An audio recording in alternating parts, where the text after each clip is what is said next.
Olá, pessoal, sejam bem-vindos a mais um episódio do Incol Pod. E aqui no Incol você pode. Bora, vamos para mais uma chamada, Aline? Bora, sala aberta. Então chegou a hora da gente falar de forma leve e descomplicada sobre histórias, experiências e troca de conhecimento vividos no mundo da tecnologia. Então pega aí o seu fone, se ajeita no banco do carro, no sofá de casa. Se estiver na academia, corre pro cardio. Onde quer que você esteja, vem com a gente para mais uma chamada.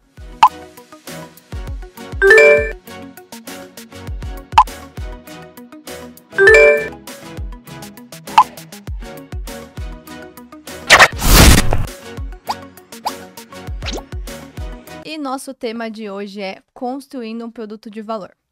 Eu acho que dá para dizer que construir produto, construir feature, construir funcionalidade é algo natural do nosso dia a dia, né, Ju? A gente vive disso, dessa construção. Mas a grande dificuldade da construção de um produto de valor tá na identificação do problema certo a ser resolvido, qual é a dor desse cliente, né? A mobilização de um time que caminhe com você para a resolução daquele problema, qual é o seu público-alvo, né? Quem que você vai atingir, quem que você vai atender e principalmente como se posicionar no mercado, né? Como é que você torna essa solução algo valioso é, para o seu público, para o seu mercado. É isso aí, é muito importante. Time, planejamento, são muitas fases envolvidas. E hoje a gente vai conversar muito sobre isso. Não é mesmo, Aline? Nosso convidado hoje tem muita experiência com isso. Hoje a nossa chamada tá pesada, a gente tá com um cara gigante, ele é um grande empreendedor, grande investidor, ele trabalha na cocriação, inovação e tecnologia e entregando valor para o mercado através de produtos. É ele, o Marcelo Marcelo Rosenberg. Rosenberg. Muito obrigado por me receber aqui hoje. É um prazer estar aqui falando com vocês. Seja bem-vindo, Marcelo. Conta um pouquinho pro pessoal, um pouquinho sobre a sua carreira, como tudo começou na sua carreira. Eu, como quase todo mundo de tecnologia, fui para lá meio por acaso, né? Gostava de computador, fui fazer engenharia de computação na Unicamp, tá? Tive um completo pavor da área quando eu estava terminando o curso. Falei que nunca mais ia trabalhar com esse negócio. Saí do curso, fui trabalhar em finanças, marketing, um monte de coisas, até cair na realidade de que, olha, não é que o nosso curso servia para alguma coisa e tem muita coisa legal para fazer. E voltei para a área mais ou menos uns 20 anos atrás para empreender. Para empreender, na época era uma empresa de serviços de tecnologia, tá? Então voltei para a área de cabeça, assim, pulou de cabeça na área de volta, tá? Reaprendi, né, muita coisa, né, nessa volta, porque eu fiquei praticamente uns 10 anos fora, fazendo outras coisas. Fui estudar, fui fazer MBA fora do país, tal, para estudar um pouco mais de administração, que era um mundo que eu estava vivendo naquela época e que eu não tinha formação, então eu fui buscar essa formação, que também foi extremamente útil, principalmente para essa conversa que a gente vai ter aqui hoje, de produto, de você também entender um pouco mais de mercado e tudo mais.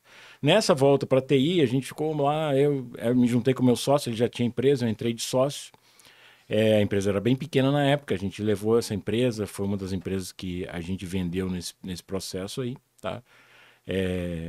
Era uma empresa de serviço, completamente diferente do nosso tema aqui hoje. A gente prestava serviço e não criava produto. A gente tentou, tá? Então tem aquela experiência frustrada de criar produtos dentro de uma empresa de serviço e é um negócio extremamente complicado, né?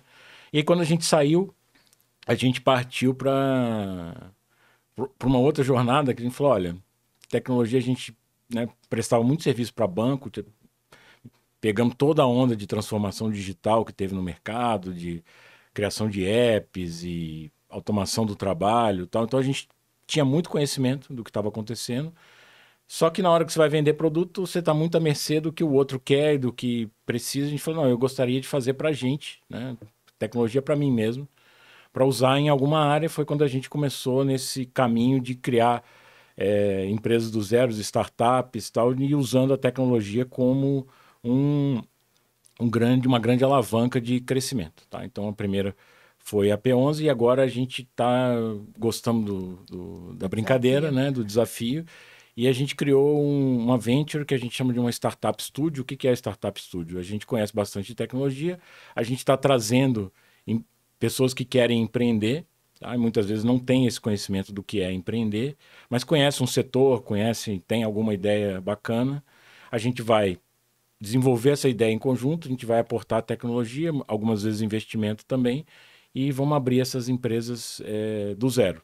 Tá? Esse é o trabalho que a gente está fazendo. Que legal. Então, nesse momento, já tem 2 que a gente já está tocando em paralelo para abrir, que nosso objetivo é abrir umas 2, 3 por ano, só que aí não mais ser a primeira pessoa da empresa, ou seja, se as pessoas vão liderar a empresa, a gente está trazendo pessoas que vão ser os líderes dessas empresas e a gente vai atuar mais nessa fase de construção. Tá? Que isso é outra coisa que a gente aprende, né? A gente, com o tempo, cabelo branco e tal, você aprende o que você gosta, né? Então, a gente gosta desse desafio aí, né, de estar criando as coisas do zero, tá? Então... E de fato um desafio, né? Porque, se eu entendi, a gente vai chegar nesse momento da conversa, eu quero voltar lá no comecinho, no início da sua carreira.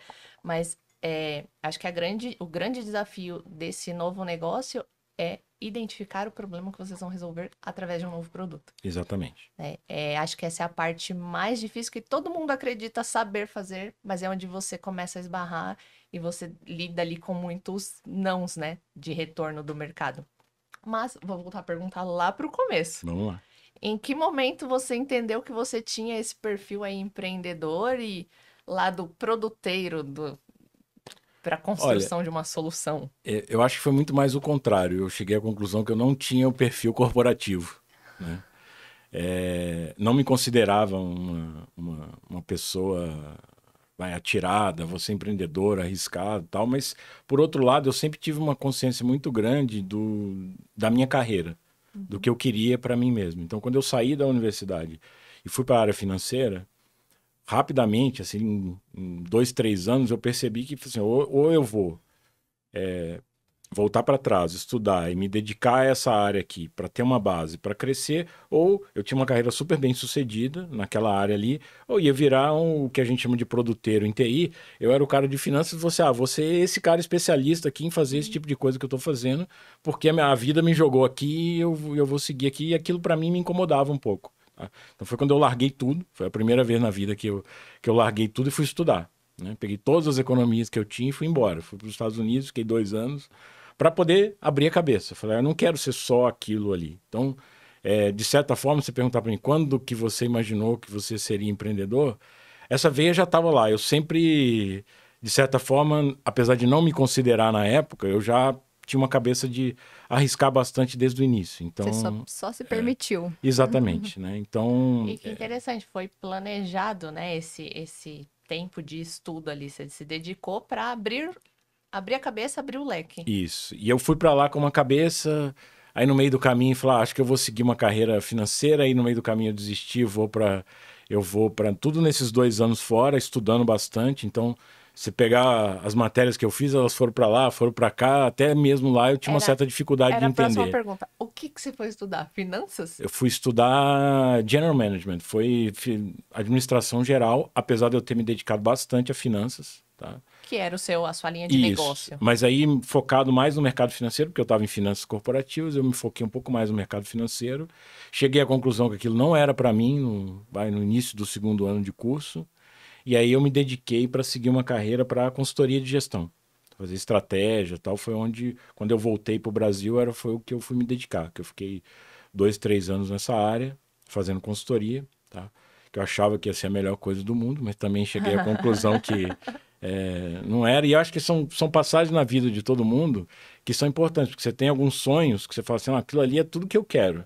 Mas às vezes você chega lá, você precisa passar pela experiência. Você precisa passar pela experiência e chegar à conclusão e falar, não é isso que eu quero. Vai te construindo como profissional, né? Isso é muito importante. Essa construção, hoje, com certeza, ela te agrega. E sem ela, talvez, você não conseguiria exercer algumas coisas da forma como você exerce hoje, né? Até para chegar à conclusão que, olha, tecnologia, de fato, era o que eu imaginei que eu gostava quando eu era adolescente lá e fui fazer faculdade.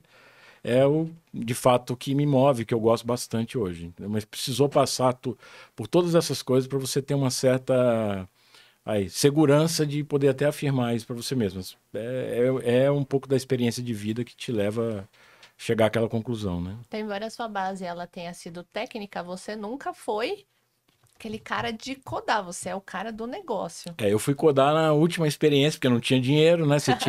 A empresa estava começando uma startup do zero, então não tinha gente para fazer tudo. Aí eu fui codar de novo, depois de 20 anos de formado, que eu voltei para codar algumas coisas. Mas assim, E tudo bem a gente falar o nome das soluções, das empresas? tudo bem, não tem Tudo problema bem? nenhum. Isso foi na AP11. Isso foi na P11.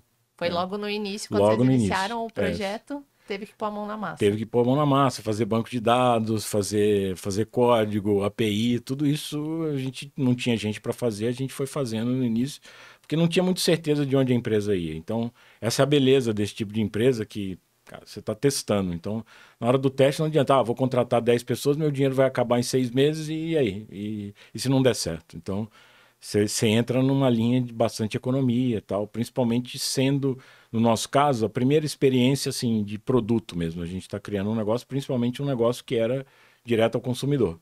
Então envolvia muito marketing, então muita coisa. Então a gente tinha que economizar porque a gente não sabia onde a gente ia parar.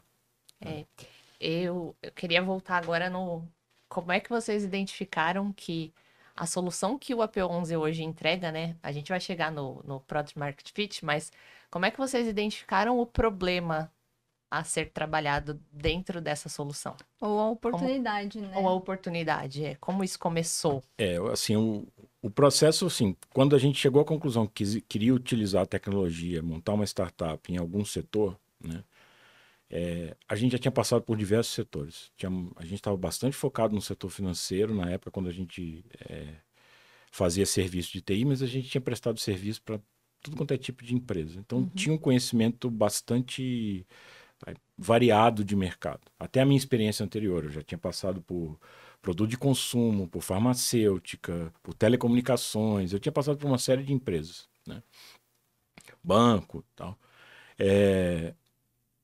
O que a gente estava buscando, tá? E aí tem uma anedota que, na época da empresa de TI, a gente representava um software francês aqui lá em 2005, fazer modelo estatístico na linha dos inteligência artificial de hoje. A gente estava bem à frente, né? A gente tentava vender um negócio que ninguém estava preparado para comprar. Mas o produto era muito legal e a gente tinha uns eventos internacionais. E num desses eventos, os caras falaram, nós vamos reposicionar o produto, né? Aqui na linha que... Posicionamento de mercado.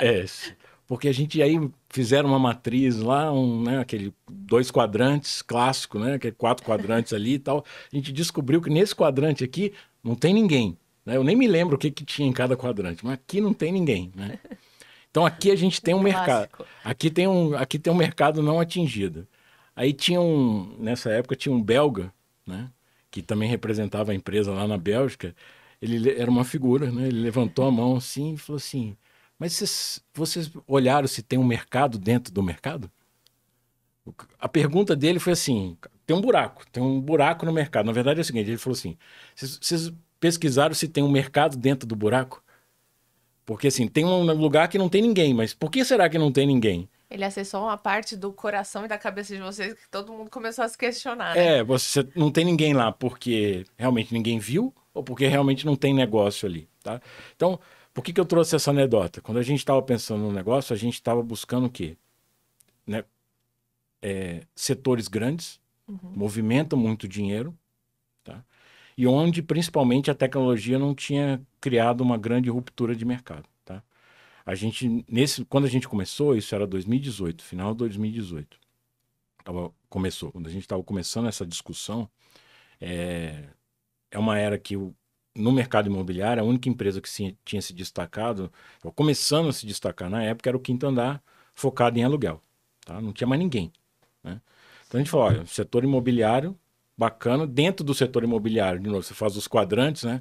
Eu tenho agro, eu tenho comercial, eu tenho residencial, tal. O que a gente vai olhar? Porque em produtos você tem que ter foco, principalmente quando você está começando. Se você tentar atingir tudo, você não vai chegar a lugar nenhum. Não, né? vai ficar correndo, desculpa o termo, né? Mas você fica correndo atrás do rabo e não atende ninguém. Exatamente. Então a gente olhou todos esses mercados, olhou para fora. Tá? Tinha outras coisas que estavam na nossa linha, outros setores, mas a gente achava que esse setor, pelo movimento de dinheiro que o setor tinha e a falta de ruptura de tecnologia, era um setor que poderia ser um bom lugar para a gente começar. Né? Olhamos o mercado exterior, tá? pesquisei de tudo fora, tá? Também fora é um mercado que é considerado também, vamos dizer, atrasado do ponto de vista de tecnologia, mesmo em mercados desenvolvidos, né? Mas tinha algumas coisas que se despontaram fora e a gente viu alguns modelos de negócio diferentes e a gente acabou, vamos no residencial, compra e venda, que era o mais difícil possível. A gente falou, aqui talvez a tecnologia tenha um poder de ruptura grande, tá? E a gente entrou nesse mercado completamente diferente. A gente entrou assim, qual que era o grande diferencial da empresa? Completamente diferente do que a empresa é hoje, tá? Eu chego lá assim, você quebra a cara mesmo, tá? Então nesse início, quando você imagina alguma coisa, principalmente a gente que não era do setor, você pode estar completamente equivocado e você tem que estar preparado para... Aceitar isso. Exatamente. E E rápido. E procurar a solução de contorno. Isso, né? Então, quando a gente entrou no mercado, a gente entrou e falou assim, é muito caro. Eu tinha vendido, comprado apartamento. O custo do corretor é muito caro, porque o cara te mostra o apartamento, vai lá, faz um contrato e, né, e fica com 6%. Era a visão que a gente tinha de fora como comprador. Depois que você entra no mercado, você vê que a coisa é bem diferente disso, né? Que para você chegar naquilo ali, você tem que fazer 1 milhão de visitas para poder achar aquele cliente, a coisa dá certo, o mercado muito difícil, não tem muita, vamos falar, exclusividade, então é um mercado difícil de trabalhar. E a gente entrou nesse mercado com uma tarifa fixa, eu não vou cobrar comissão. Na época a gente ia cobrar R$ 15.000 para vender o apartamento independente do preço. Tá? E a gente achava que isso era um negócio, já acontecia principalmente no mercado de UK. Tinha uma empresa que foi muito bem sucedida lá, depois faliu. Né? A gente, na época eles estavam indo muito bem, estavam liderando o mercado, são essas coisas que acontecem. Né? Depois eles entraram pelo cano bonito.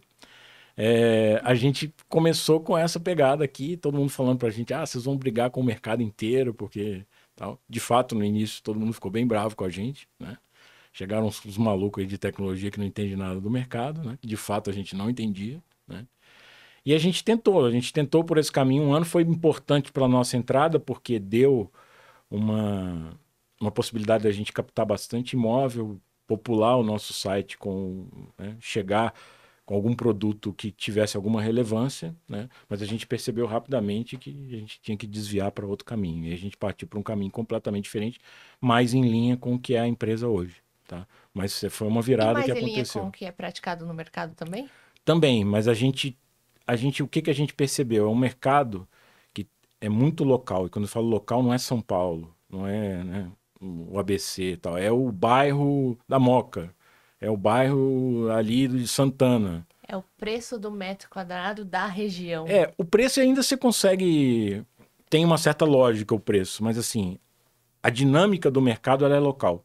Tem aquela imobiliária que domina aquele local, então todo mundo conhece aquele cara que está lá na padaria, entendeu? Tem aquele condomínio que tem 15 torres e o corretor mora lá dentro. Então é um mercado muito, muito local. E o local vai diminuindo. Às vezes é um negócio realmente muito, muito pequeno. E a gente percebeu que não tinha uma conexão entre essas pessoas. Então a gente partiu, falou, cara, se a gente fizesse um marketplace de imobiliárias aqui, trazer todo mundo junto, tinha vários que tinham tentado, mas aí a gente foi olhar de novo o mercado externo, tá?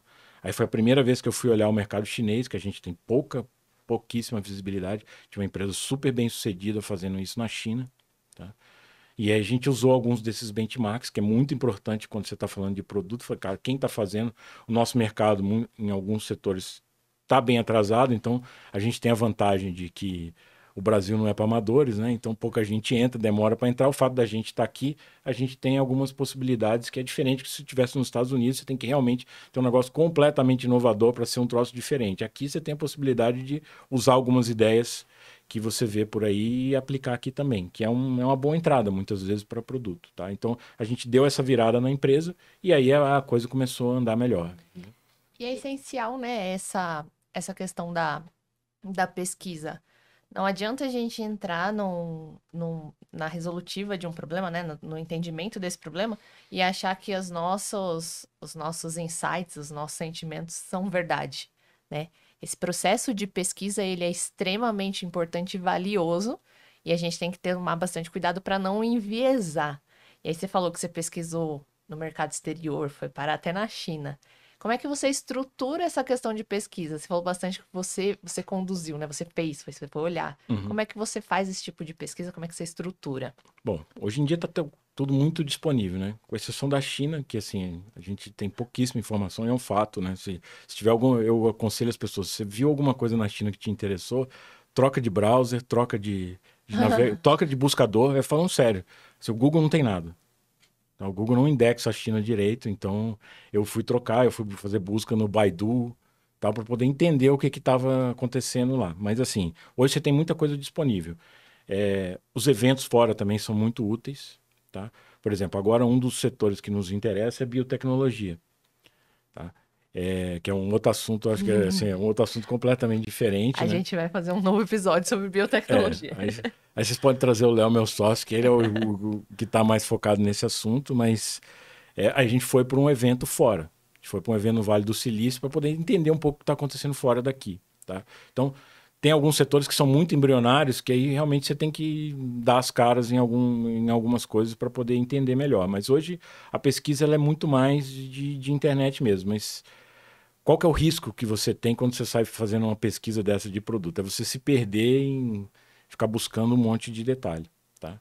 E aí tem algumas técnicas que a gente usa, né? E aí um pouco da minha experiência de consultoria, consultoria faz isso muito bem, né? Principalmente consultoria de estratégia, que você tem que propor rumos, tal. Esse é o dia a dia de um consultor. Então você estabelece hipóteses, tá? E é assim mesmo, totalmente enviesado, tá? O estabelecimento da hipótese é o que eu acho, o que eu estudei. Eu acho que esse mercado funciona assim, que aqui tem uma oportunidade, que aqui vai, e vai dar certo desse jeito ou não vai dar errado e eu vou por esse caminho aqui. Você estabeleceu aquela história, que é basicamente a sua linha de raciocínio, você tem que provar cada ponto daquele. E aí a sua busca ela é muito mais focada. Você, eu entendo que esse mercado aqui é enorme. Aí você olha, pô, então deixa eu procurar os números do mercado. Aí você descobre que, pô, não é tão grande assim como eu imaginava.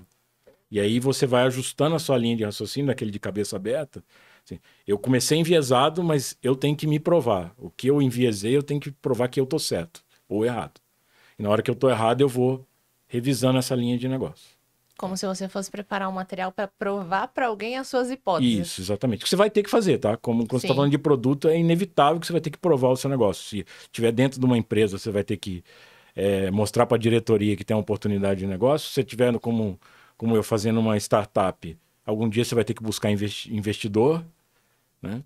E aí esse investidor vai querer saber, ele vai precisar dessa apresentação para entender qual o tamanho do mercado, qual que é o product market fit que você mencionou, o que você está fazendo, qual que são os seus diferenciais, por que você acredita nisso. Então, esse tipo de coisa é inevitável, seja qual o caminho que você está seguindo, você vai precisar pesquisar. Tá? E como funciona quando você já provou as hipóteses, você tá com ela já andando e você descobre que você tem que recalcular essa rota? Como que você chega a voltar em algum momento você volta em repensar um pouco algumas hipóteses e ter que reprovar algumas coisas?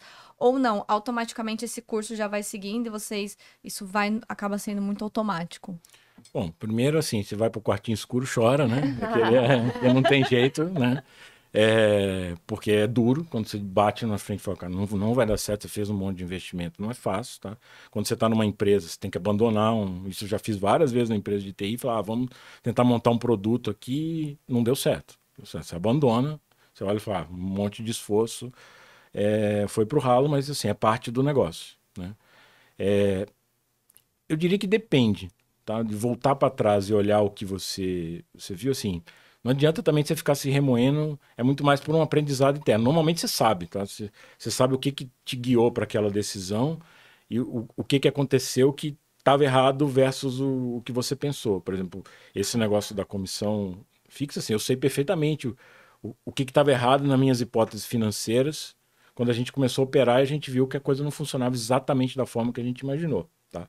Então, quando você está nessa linha, se tem salvação, né? Porque às vezes não tem salvação, realmente você bateu numa parede e é difícil falar, cara, esse produto aqui realmente não tem o mercado que eu imaginei.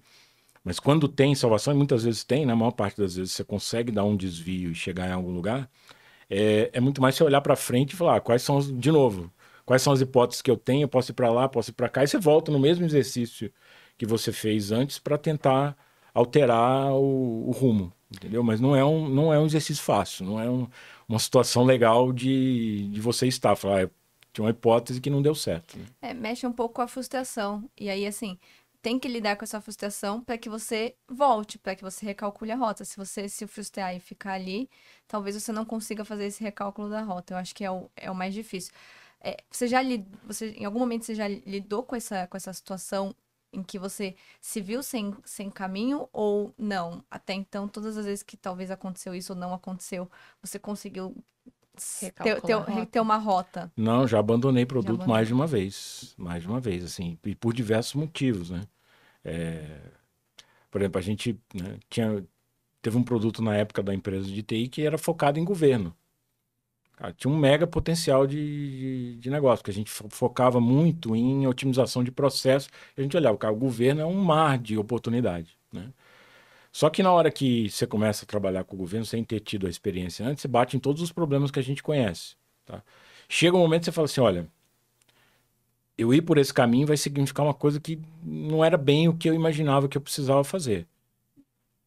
Fechou a portinha e falou, ó, aquilo ali ficou, deixou para trás, teve investimento, você contratou gente para trabalhar aquilo, mas assim, vamos levar essas pessoas, se possível, para outro rumo, né? Se não der, não deu, você tem que, né? Faz parte da vida, né?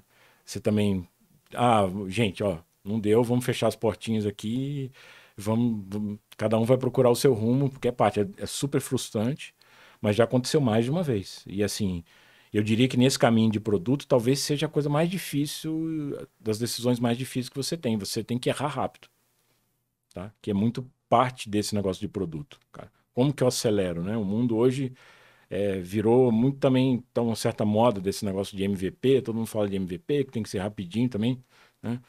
Devido às proporções, né?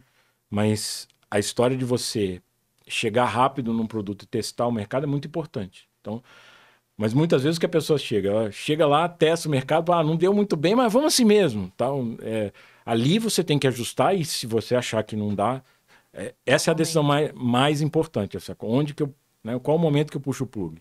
As empresas que a gente, né, eu e meu sócio, a gente vendeu no passado, é muito fácil para mim olhar para o passado e olhar assim, olha, aconteceram algumas coisas ao longo do tempo que talvez se elas não tivessem acontecido, talvez se eu não tivesse naquele lugar, teria dado tudo errado. Teria ido à falência. Não é difícil imaginar esse cenário. Aliás, é bem fácil de olhar para trás e imaginar o que poderia ter dado errado. Né? Então, você saber lidar com essas coisas é muito importante. É muita persistência, né? Você tem que persistir. E persistência, mas também com o pé no chão. Isso. Porque não adianta você falar assim, vou persistir aqui, porque você tem todo um planejamento financeiro por trás, né? Tudo isso precisa acontecer para que aquela engrenagem de fato rode, né? Você falou do planejamento financeiro, sim. Quando você fala né, a gente está falando aqui para um público principalmente de tecnologia. Eles não gostam de fazer número de financeiro, certo? Gostam de qual que é a opção tecnológica. Gosta de código, mas não gosta de financeiro. Eu não gosto de financeiro, assim. O exercício financeiro é fundamental em qualquer produto, tá? Ontem mesmo estava numa discussão dessa, assim, se você não montar uma projeção de lucratividade, de caixa e tal, você vai deixar passar um monte de coisa, tá? E como, né, todo mundo brinca, o Excel aceita tudo? Sim, o Excel aceita qualquer coisa que você colocar no papel, mas o que é importante na questão do planejamento financeiro é o processo de fazer o planejamento financeiro, porque na hora que você faz o planejamento financeiro, você começa a pensar em coisas que você não tinha pensado, porque quando você pensa no produto, você pensa no mercado, você pensa, tem consumidor para isso, vai ter um público para isso, tem empresas, né, dependendo do foco do teu negócio, se é B2B, vai ter empresas que têm esse interesse, têm esse problema, tal, é bacana. Mas na hora que você começa a pôr os números no papel, começa a aparecer custos que você não imaginou que você ia ter. Então, como que eu vou chegar lá? E depois que eu chegar lá, como que eu atendo? Tal. Então, ali começa a aparecer coisas que você não havia pensado. Então, esse processo é muito rico, até para você pesquisar. Como é que eu vou saber quanto dinheiro eu vou fazer com esse negócio, qual que é o preço que eu posso cobrar determinada coisa? Você vai ter que pesquisar. Vai ter que conversar com as pessoas, aí volta naquele ponto que você perguntou. Como que você pesquisa? O teu planejamento financeiro também te guia algumas pesquisas que você tem que fazer, entendeu? Uma das empresas que a gente está acelerando agora é uma fintech. E aí se a gente vai, cara, que tipo de comissão na hora da venda de um crédito, alguma coisa eu vou ter. Você tem que conversar com as pessoas para poder entender quanto que o mercado paga. Além das suas hipóteses provadas ali, que você defendeu para a construção do produto, acho que a importância de você validar isso com o seu público-alvo, né? Você escolheu atender a um público, como é que você agora, depois de ter garantido o seu entendimento em relação àquela linha de negócio, como chegar nesse público e como validar essas suas hipóteses funcionais com eles? Às vezes você tem acesso, às vezes você conhece pessoas daquele setor, você fala, né? Por exemplo, no caso da P11, que era compra e venda de imóvel, a gente falou com um monte de gente que tinha comprado e vendido imóveis. Faz sentido? Ah, é ótimo, tal. Talvez a gente não tenha falado tanto com o corretor como a gente deveria, né? Então, você sempre também peca nessa pesquisa.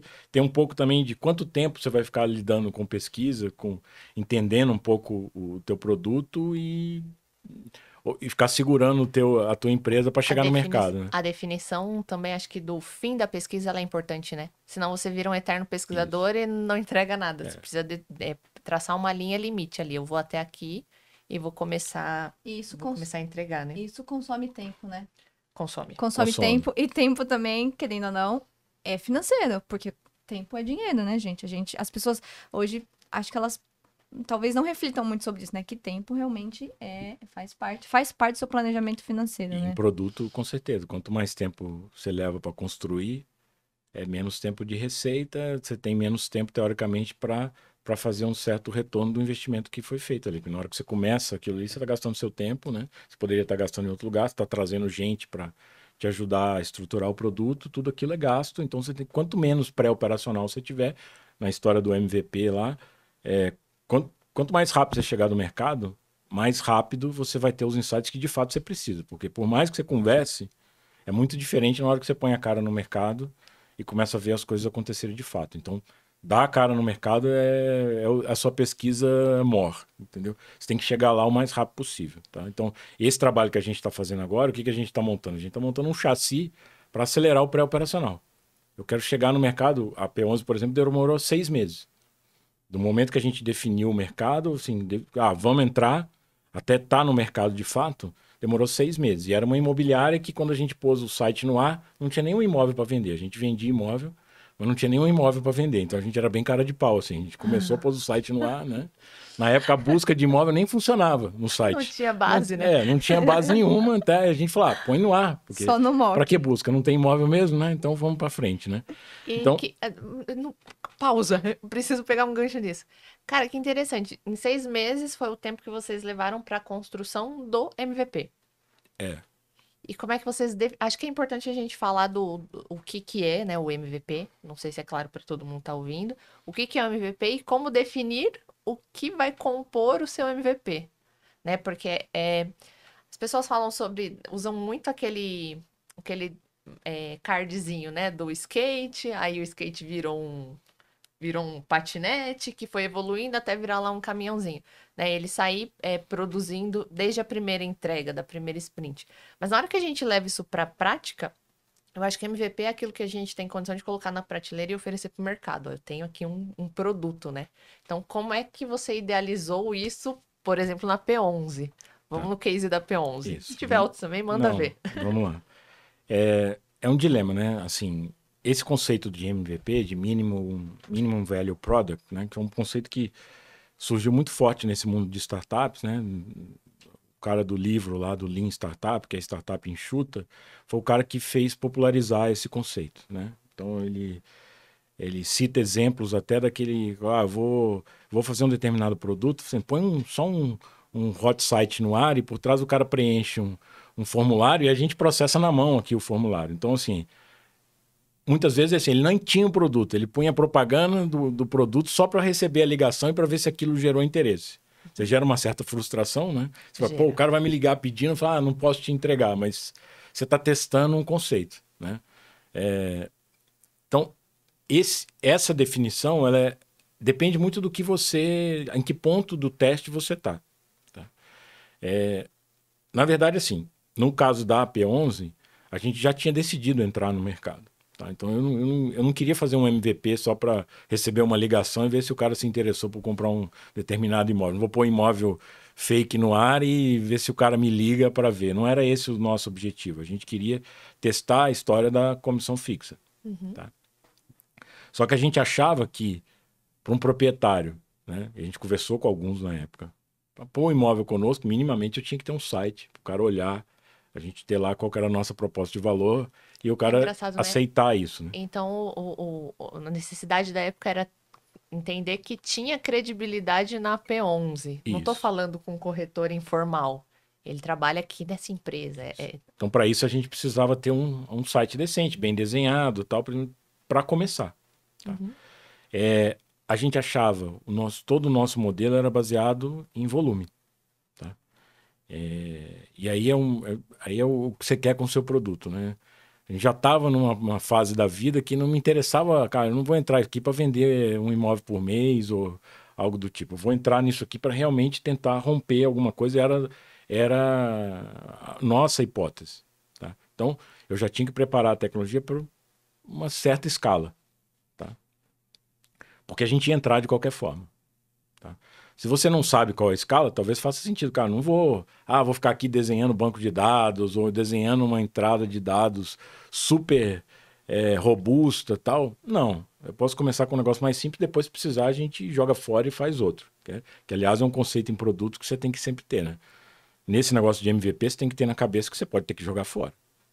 As suas decisões foram tão toscas do ponto de vista tecnológico que elas não se sustentam no longo prazo. Né? E tem muita gente de TI que fala assim, cara, quem foi o idiota que tomou essa decisão de fazer dessa coisa? Fui eu. Né? Na época fazia sentido. Na época fazia sentido. Só que agora a gente tem que jogar fora e fazer de novo. Tá? Tudo bem. Refatorar. O pessoal de tecnologia tem uma dificuldade com isso. Isso. Às vezes vai além do refatorar. Às vezes é realmente, cara, joga fora, faz um novo. Tá? Dependendo da decisão que você tomou do MVP, de quão simples é o seu MVP, você tem que estar preparado para jogar fora. Tá? Não foi o caso da P11. A gente montou toda a infraestrutura porque a gente já estava decidido seguir naquele caminho. Então, todo o back foi muito bem montado. O front não. O front foi jogado fora. Depois de 6 meses de operação, um pouco mais, né? Um ano, praticamente um ano depois, a gente jogou fora e fez outro. E era esse front que vocês testaram lá nos primeiros 6 meses. Isso. Tá? Agora, boa parte do pré-operacional foi o back, não foi o front. Tá? O front a gente acabou acelerando. Tá? Colocamos no ar, tinha lá o site, a gente fez funcionar, estava tudo legal. Um pouco antes da pandemia, a gente já tinha visto que o caminho não era bem aquele, que a gente precisava mudar um pouco as coisas e precisaria de um produto mais robusto. Aí a decisão foi, joga fora, faz outro. O back ficou, o back a gente não jogou fora, mas o front foi todo jogado fora e feito novamente. Tá? E aí não teve refatoração nenhuma, foi 0. Caracas. Tem que ser corajoso. Tem que ser corajoso. Mas assim, não era o que fazia sentido, né? Então... E eu queria fazer o gancho para... Em que momento vocês entenderam qual era o PMF, né? O Product Market Fit desse produto? Porque eu penso ou que não se entendeu, a gente... ou você descobriu que não tinha, né? Que foi o caso. Se você fala assim, qual é o meu PMF, provavelmente você não tem ele. Ele não existe no seu produto. E como é descobrir isso para o seu produto ou, na verdade, planejar isso para ele, né? Uma vez entendido o problema que você está resolvendo. Eu vou dar um exemplo mais recente dessas startups que a gente está olhando agora. Tá? Muitas vezes, quando vem o empreendedor, ele vem com uma ideia. Tá? Que vem da experiência dele do setor. Muitas vezes a coisa está bem formatada, legal. Tá? Muitas vezes ela está muito compartimentalizada, tem que abrir um pouco no mercado para poder ganhar escopo, né? Para aquilo ali ter uma viabilidade maior. Mas muitas vezes aquilo que você achava que estava certo, essa é a experiência que você tem depois de já fazer algumas vezes. Né? Você olha e fala, não achei um grande diferencial. Tá? E o cuidado que você tem que ter, não é porque eu entendo dessa tecnologia que o meu vai ficar mais bonitinho e eu vou ganhar mercado. Isso é um péssimo diferencial. Né? Olhar para você mesmo, não, eu sou muito bom. Eu sou muito bom, eu sou melhor que os outros e o meu vai ser melhor. Não é um bom diferencial. Tá? Então, você tem que buscar realmente uma necessidade. Pode ser um negócio totalmente inovador, mas pode ser um negócio que é mais conveniência. Alguma coisa você tem que ter ali para falar, olha, esse produto vai ser melhor. Tem um diferencial de mercado. Tá? Pode até entrar para fazer a mesma coisa. O mercado é tão grande, aquele cara cobra tão caro, meu diferencial vai ser preço. Ok, mas algum diferencial você precisa ter. É um alvo, né? No caso, lá o nosso principal diferencial era preço. Não era tecnologia, não era nada. Fixo. Era preço. Esse foi o product market fit que a gente imaginou lá atrás, que deu tudo errado. Entendeu? Agora, por exemplo, esse exemplo que eu estava falando da fintech, foi para lá, foi para cá, esse mercado. A gente, então fazemos hipóteses desse mercado, vamos olhar. E fomos olhar o mercado, não vai dar. Tem muito risco aqui, talvez não tenha fit nesse momento. Então deixa esse na prateleira, vamos virar um pouco para lá. E assim foi. Tá? A vantagem da experiência é que você erra sem tentar. Mas o cuidado também você tem que ter não ser muito conservador. Se você for extremamente conservador, você não empreende. Entrega diferencial. Né? Você vai entregar mais do mesmo. É um equilíbrio, né? Porque não dá para você ser um louco e sair fazendo sem pensar, como também não dá para você totalmente ser conservador e você não conseguir perder essa... É uma linha muito tênue, né? Então, é um equilíbrio. A gente teve uma discussão um pouco tempo atrás, assim, a gente está lidando, né? Quando você começa a lidar com várias pessoas, eu já estou 20 anos nesse mercado de empreendedor. Uma das coisas que eu me treinei nesses 20 anos, e foi treino pessoal mesmo pensado, tá? Como decidir rapidamente. Tá? Você não pode ficar com a decisão no seu colo. Tá? Uma coisa que eu aprendi se você for acumulando decisão no seu colo para tomar a melhor decisão, é a decisão errada, porque na média isso vai ser pior do que você errar algumas vezes, mas acelerar o processo de decisão. Isso é muito difícil quando você sai do mundo corporativo, porque o mundo corporativo não é normalmente um mundo que está muito aberto para errar. É mais uma estabilidade. Isso. Então, você está ali, ou seja, se eu errar, talvez eu perca o meu emprego. Tá? Depende muito da organização que você está, mas é o mais comum. Né? Então, você não tem muita abertura para errar. Quando você vai para empreender, você tem que errar rápido. Tá? Errar não é um problema. Se você errar, você tem que identificar que você errou rapidamente e reverter a tua decisão. Então, isso significa o quê? Decisões mais rápidas. Tá? E decisões mais rápidas você vai errar ao longo do tempo, mas você tem que estar tranquilo com isso, você ficar se martirizando. Tomou uma decisão lá atrás, né? Seja de tecnologia, né? Quando você fala de tecnologia, não, mas para que você adotou essa tecnologia lá atrás? Eu achei que era melhor na época e fomos. Agora não é, então vamos mudar. Até porque a tecnologia hoje ela muda muito rápido. A constância dela é até difícil, tá difícil acompanhar. Às vezes você imaginou uma coisa, daqui a pouco já mudou, já o foco é outro. É que nem você começou a nossa conversa, você falou de IA lá atrás pra você, era algo assim, meio que, poxa, hoje é só isso que se fala. Uhum.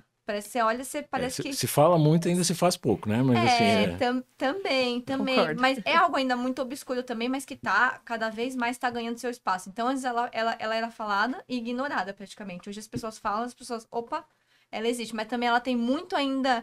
Eu ainda olho pra ela e falo, vejo um buraco ali muito grande. Então, essa questão, a tecnologia muda constantemente. Você tem que estar acompanhando isso. Como que é esse processo, né, de quando você identifica que algo não tá certo, isso ele vem de vocês mesmos ou ele vem através, às vezes, das pessoas que estão envolvidas? Porque eu entendo que vocês vão acabando, quando vocês põem o produto, vocês vão tendo feedback ali, vocês vão tendo esse retorno. Como que funciona esse feedback? Como que vocês ponderam isso também? Porque eu acho que ele precisa se moldar, né? Vou dar um passo para trás, assim, o pré-produto, né? Uhum. Quando você está definindo, assim, que eu aconselho as pessoas, converse com a maior quantidade possível de pessoas que você puder. Tá?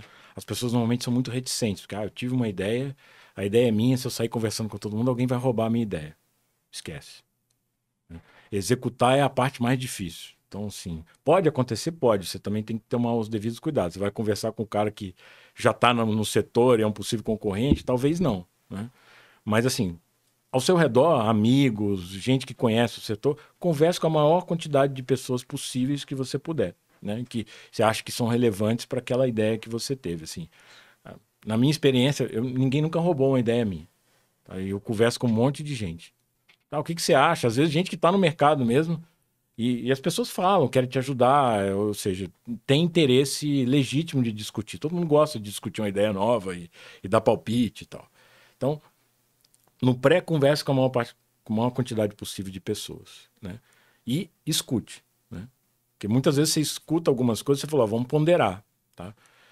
Mas também não pondere demais, tá? Se a pessoa te falou alguma coisa, fala assim, eu não gostei da cor. Pô, mas... Né? A cor denota um negócio negativo. Então, falo, pô, por quê?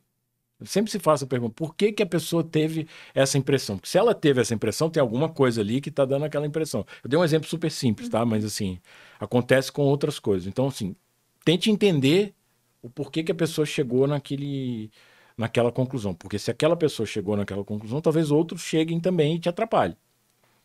Tá? E veja se isso aquilo é um problema ou não. Tá? Na hora que você entende, fica mais fácil de ponderar. Falar, eu entendi, mas eu acho que não é relevante para o mercado que eu tô atuando. E depois, assim, por exemplo, na AP11, a gente atendia telefone de cliente, assim, quem vai atender o telefone primeiro? Nós. E meu sócio, alô, cara, queria comprar um imóvel, perfeitamente, o que você está procurando, tal, para entender o que aquelas pessoas estavam buscando. Né, hoje o que se brinca, fala assim, não, um dos mercados que a gente olhou foi o agro. Pô, a gente está tentando revolucionar o agro da Faria Lima, não vai dar certo. Não vai dar certo. Entendeu? Vai ter que ir lá, você vai ter que botar uma bota, sujar a bota de lama, tal, para entender um pouco o mercado. Não tem como, você tem que estar próximo. Mas tem que vivenciar, né? Eu acho que essa vivência é extremamente importante para que você tome decisões. É elas, na verdade, que vão guiar as maiores decisões. A vivência daquele aspecto. E o feedback também é a vivência, né? Você tem que viver aquele feedback, você tem que se pôr no lugar daquela pessoa para conseguir, de fato, absorver. Senão é o que você falou, se eu simplesmente descartar, eu posso estar descartando um grupo que para mim é muito importante. Exato. E eu não estou enxergando.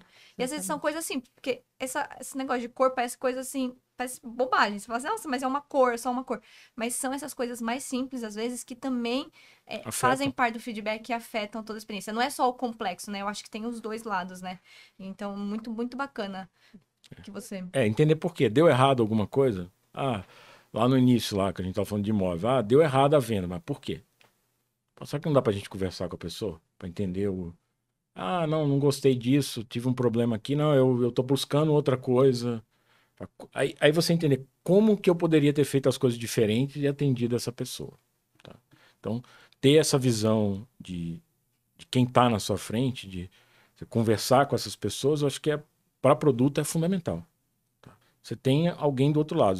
É um produto para empresas, então vai lá, conversa com o seu interlocutor do outro lado, lá o seu cliente, entende o que ele estava buscando, por que não. Alguns te falam, outros não. Tá? Nesse negócio de feedback, a gente aprendeu que o melhor feedback que tem é buscar um investimento para sua empresa. Porque o investidor é o cara mais honesto possível na hora de dar o investimento. Esse negócio aqui não vai para frente porque a gente achou que tem um problema de mercado, vocês não estão preparados e pronto, acabou, ponto. O usuário final, às vezes, ele não quer te chatear. Aí ele acaba não sendo sincero com você o suficiente sobre o sentimento dele, a decisão dele em cima do uso ali do seu produto. E aí, pegando o gancho do investidor ser sincero, como que é preparar a gente falou um pouco do plano financeiro, do planejamento do produto, criar a estratégia dele, mas agora indo para um viés de buscar investimento. Como é que funciona essa apresentação até que você consiga um investidor para o seu negócio novo? Dá para resumir em uma palavra, assim, frustrante. É cansativo. Esse é o jogo lá do final, Marcelo. É cansativo, tá? Mas, como eu falei, talvez seja o melhor aprendizado que você vai ter do teu produto. Tá? Porque são todos muito, muito sinceros. Tá? Eu tô do outro lado hoje também, alguém vem trazer uma ideia e fala, cara, isso aqui não vai para frente. Aí você tem que ser direto, assim, falar, olha, por quê? Por causa disso, disso, disso. Eu posso estar errado, mas é a minha visão. Se a pessoa vai ouvir, vai entender e talvez dar um contorno naquilo, é quem está do outro lado, mas é um feedback extremamente relevante e útil, tá? E é frustrante, às vezes você ouve, né, você faz 5, 6 reuniões, no final o cara fala, não vou investir, né? Então, é um processo até de autoconhecimento ali, do próprio produto seu, de como que você tem que se posicionar, tá? Depende muito do tipo de investimento que você está buscando, né? O tamanho do investimento que você está buscando, tá? Eu diria que, assim, quanto maior o investimento, talvez seja até mais fácil. Tá? Porque você está lidando com... se você já está buscando um investimento muito grande, é porque você já tem uma utilidade muito definida para aquele... Você precisa de algo... Você já tem muita clareza do sucesso daquilo, né? Por exemplo, quando a gente começou na P11, a gente estava buscando um investimento, era razoavelmente pequeno na época. A gente falou com alguns investidores, não falaram, meu cheque mínimo é de 20 milhões. Eu falei, cara, se você me der 20 milhões, eu não sei nem o que fazer com isso. Entendeu? E isso também é outro ponto para as pessoas que estão nesse mundo de startup, porque eles só falam, fulano investiu 100 milhões na empresa tal. Não é no bolso do empreendedor. É para a empresa crescer. O empreendedor não viu nada. O dinheiro é para a empresa, não é para o empreendedor. Então, se você dá aquele monte de dinheiro na empresa, cara, eu vou gastar, eu vou fazer bobagem, porque eu não tenho capacidade de escoar essa quantidade de dinheiro no curtíssimo prazo. Então, e o outro lado também sabe, que eles sabem perfeitamente quando o cheque é grande, que o tipo de empresa que eles têm que investir. Então, acaba sendo um papo mais profissional, muito mais direto quando os cheques crescem. Cara. Quando você está no pequeno, ainda é um negócio que você está testando o seu modelo. Então, é um pouquinho mais complicado, você tem mais tipos de investidores diferentes no mercado, né? Isso se aprende também, né? As venture capitals, elas têm teses diferentes de investimento. Então, você tem que saber para quem... O que você está buscando e que encaixa na tese de quem. Isso está aberto no site deles, você vai buscar os caras, você sabe, ó, esse cara aqui investe em empresas que estão começando.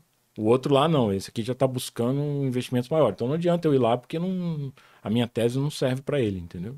Então, interessante. E a tese que você fala, a gente volta lá no início das hipóteses.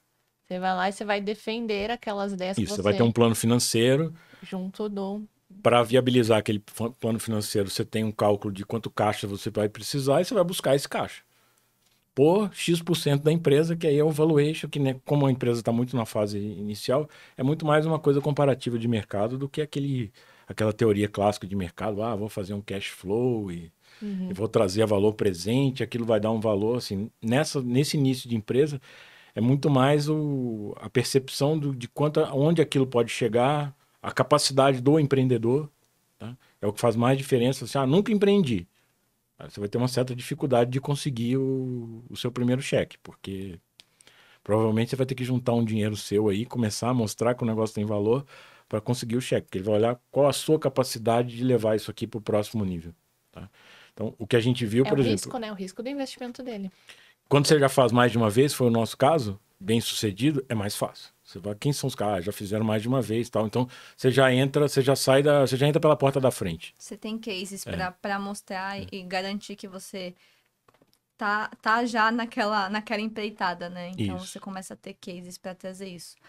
E deixa eu te fazer uma pergunta. Mudando um pouquinho ali, conseguimos um investimento. Como que funciona esse processo de formação do time? Porque eu entendo que, assim, em algum momento você precisa começar a planejar essa formação.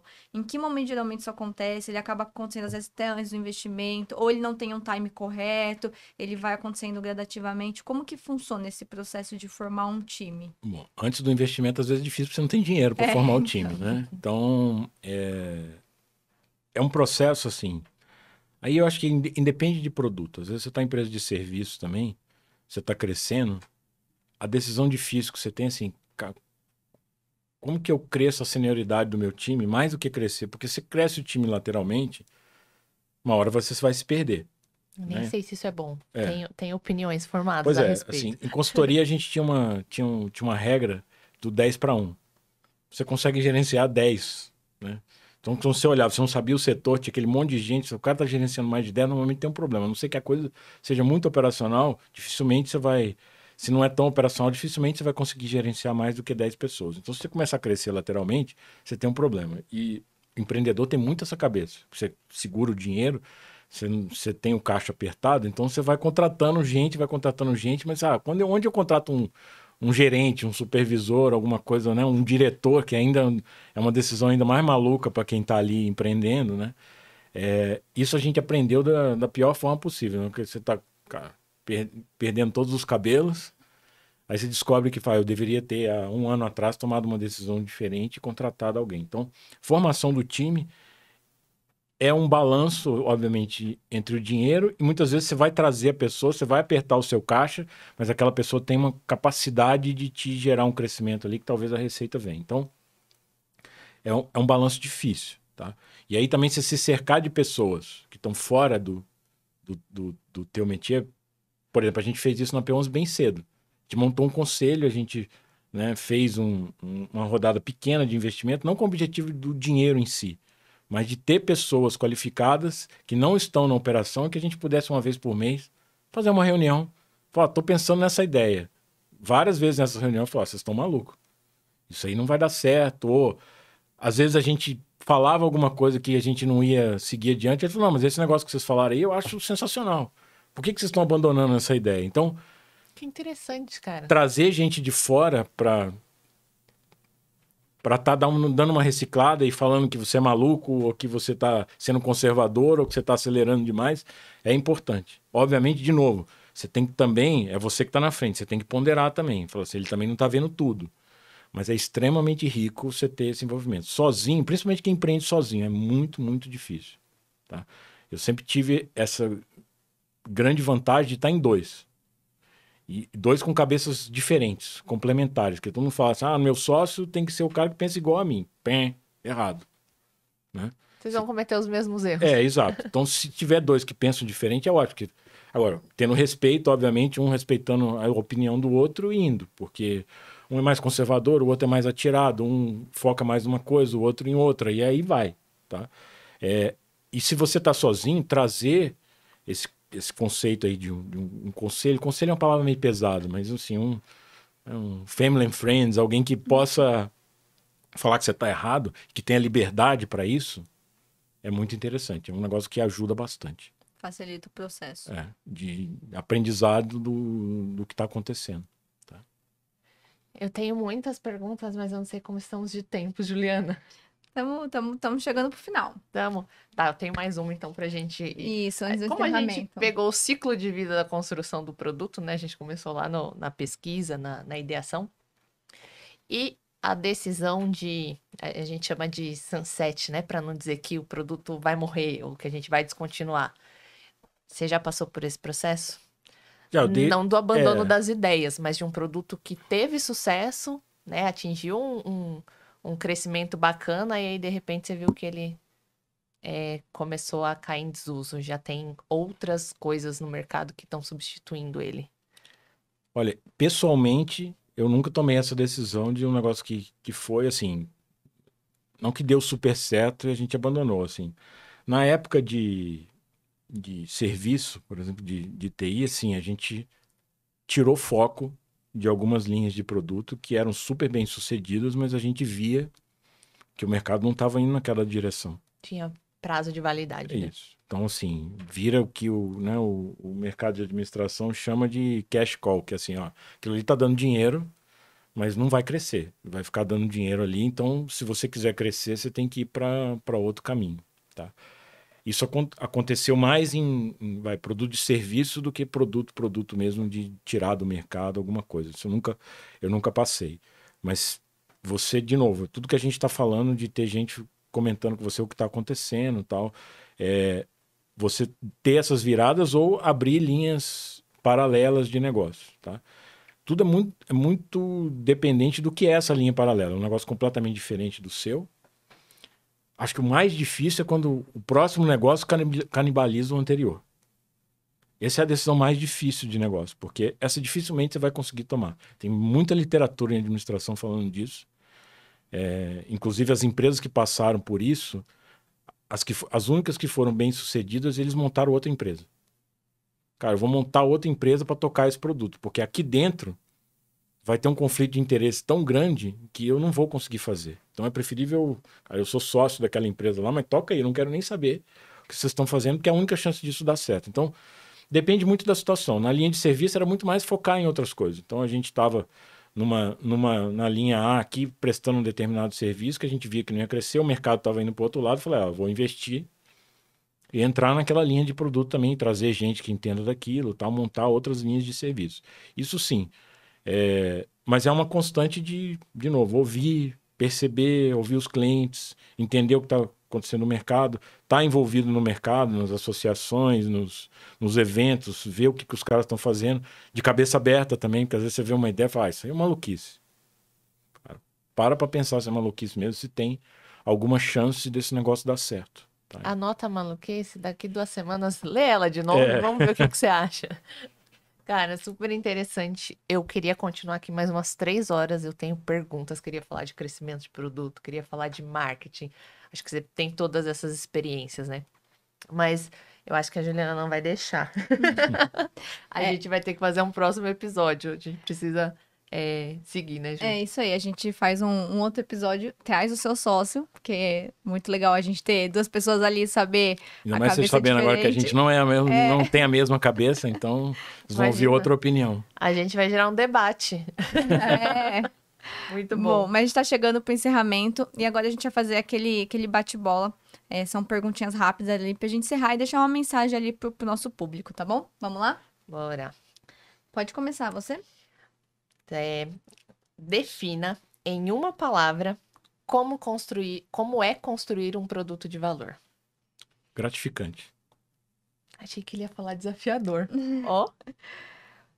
O que não pode faltar para um profissional produteiro? Cabeça aberta. O que não pode faltar na criação de um novo produto ou negócio? Acho que pesquisa. Excelente. Um conselho para quem deseja iniciar ou transitar para uma carreira de produtos? Acho que prestar atenção no entorno. Um erro comum cometido na construção de produtos. Acho que... Vamos falar a palavra. Tô buscando uma palavra, esqueci. Arrogância. Um sentimento ao fazer o lançamento de um produto idealizado e entregue por você e seu time. Acho que alegria. Eu falei de ser gratificante. Eu acho que gratificante cabe aqui também. E um livro que um produteiro ou empreendedor não pode deixar de ter em sua cabeceira. Eu citei aqui, eu acho que o Lean Startup, eu acho que é o que eu mais recomendo para esse, que é em português, Startup Enxuta. Uhum, é isso aí. A gente vai mencionar ali depois no link do vídeo, vamos deixar disponível para o pessoal que está assistindo. Marcelo, muito obrigada, né, pelo tempo Eu que disponibilizado, pela conversa gostosa, tranquila. Eu aprendi, acho que muito, né, nessa talvez 1 horinha aqui de bate-papo. Tenho certeza que quem está em casa também vai gostar muito dessa troca de experiência, né? Às vezes é um ponto de vista diferente, né? Vou ver como é que funciona a cabeça do empreendedor, do investidor. Foi muito rico para mim. Para mim também. Muito obrigada, Marcelo, por ter topado, por ter participado. Imagina, foi um prazer. Muito legal o papo aqui. E boa sorte aí no canal e tudo que vocês estão fazendo. Muito legal abrir essa comunicação com o mercado aí.